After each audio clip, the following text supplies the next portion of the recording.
Assalamualaikum dan salam sejahtera saya ucapkan kepada Dr. Aisyah. Saya Nur Azira Razman, nometrik 113349 akan membentangkan tajuk laporan saya iaitu kempen kerajaan tentang kesedaran kesihatan mental. Yang pertama adalah pengenalan. Kami merujuk kepada teknik visual yang memaparkan idea utama secara bercabang yang diperkenalkan oleh Tony Buzan, lalu disokong pula oleh konsep pemetaan Joseph Di Nova. Apa itu kesihatan mental? Kesihatan mental merangkumi kesejahteraan emosi, psikologi, dan juga sosial. Melalui kempen ini, masyarakat dapat mengetahui gejala awal dan cara untuk mengatasi kesehatan mental mereka. Melalui mind map juga, objektif, message, dan juga strategi komunikasi dapat dirancang dengan tersusun dan juga berkesan. Seterusnya ialah 2.0 yaitu kempen kerajaan tentang kesedaran kesihatan mental. Isu kesihatan mental di Malaysia ini semakin serius apabila berlakunya peningkatan masalah seperti kemurungan, kebimbangan dan tekanan terutamanya dalam kalangan remaja akibat tekanan akademik, media sosial dan juga gaya hidup moden. Oleh itu kerajaan telah menubuhkan talian HIL 15555 bagi menangani masalah ini.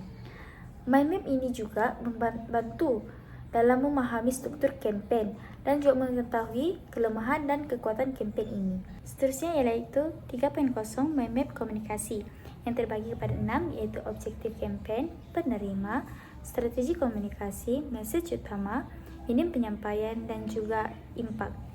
Seterusnya kita beralih kepada 4.0 iaitu penggunaan mind mapping dalam menganalisis kempen.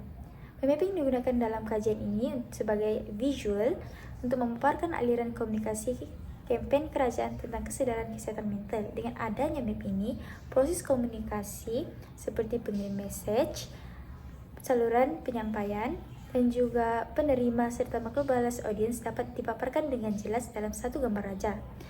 Kaedah ini memudahkan untuk mengenal pasti penyampai utama, message yang disampaikan dan juga respon. Berbanding dengan tiadanya mind mapping ini, menjadikan hubungan komunikasi sukar untuk dipahami.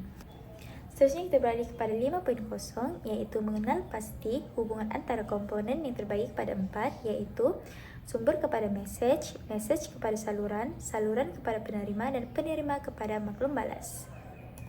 Seterusnya ialah 6.0 iaitu menilai kekuatan strategi komunikasi. Yang pertama ialah menggunakan pelbagai saluran seperti media sosial, laman web dan sebagainya. Seterusnya ialah message yang disampaikan adalah ringkas, mudah difahami dan konsisten, dan akhir sekali ialah penglibatan community melalui program, aktiviti yang meningkatkan kesedaran dan kesokongan. Namun ada juga kekurangan dalam strategi komunikasi ini seperti sambutan kempen yang tidak seimbang antara bandar dan juga luar bandar. Akses internet di luar bandar agak terhad sehingga menyebabkan message yang disampaikan kurang dipahami. Dan berlakunya penyampaian message bersifat satu hala yang kurang melibatkan interaksi dan makhluk balas berkaitan kempen ini. Seterusnya ialah 8.0 iaitu perbincangan dan sumbangan mind map kepada metodologi komunikasi. Sebagai yang pertama ialah memvisualisasikan struktur komunikasi secara jelas dengan adanya elemen message, saluran dan aktiviti tersusun secara bercabang. Seterusnya ialah memperkukuhkan pemahaman proses komunikasi termasuk bagaimana message dibentuk, disampaikan dan ditafsir. Dan yang terakhir sekali ialah membantu perancangan kempen, membuat keputusan strategik dan berkesan. Dan akhir sekali ialah 9.0 iaitu kesimpulan. Kempen kerajaan mengenai kesihatan mental ini telah berjaya meningkatkan pemahaman dan mengubah persepsi masyarakat. Dan mind map juga sangat membantu dalam memahami aliran message dan proses komunikasi dalam kempen ini. Dan secara keseluruhannya, kempen ini telah memberi impak positif kepada masyarakat agar mereka lebih bersikap terbuka dan bertanggungjawab terhadap kesejahteraan mental mereka sendiri. Sekian itu saja daripada saya, Nur Azira Razman. Terima kasih.